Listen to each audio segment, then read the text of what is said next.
Video games are becoming more and more popular among the young people of the world, including among college students.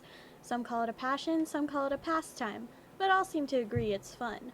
I had the opportunity to speak with a college student named Nick Jose on his own video gaming, and he had a hard time deciding whether it was more of a passion or a pastime for him.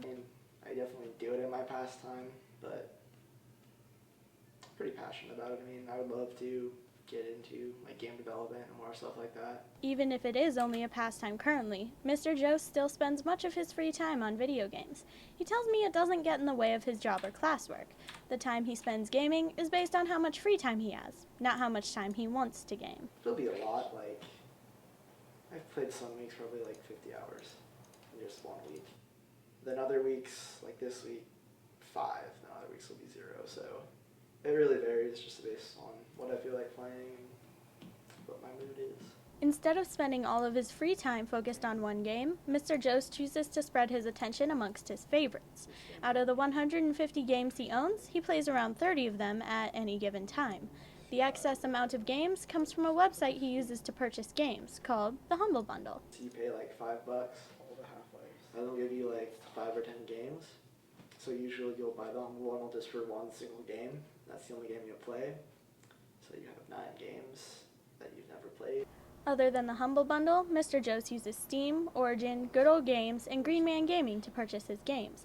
With such a wide variety of places, exactly how much money is he spending on what he considers a fun pastime? With the average price of a newly released game at $40 on the PC, the total can add up very quickly. Some weeks I won't spend any. There's some months I'll spend $10. Other weeks I'll spend $100. But it just varies about what the deals are. In addition to spending money on games, Mr. Jose also has to buy the hardware to play his games on.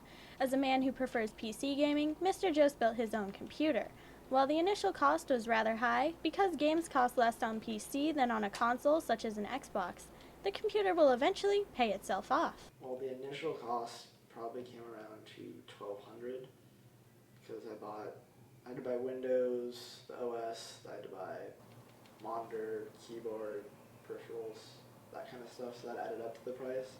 Video gaming is a fun pastime that, when utilized properly, doesn't get in the way of school or work. Ultimately, the costs add up to less than you would spend on clothes or food in a given year. So if you're looking for something fun to do in your free time, why not give video gaming a try?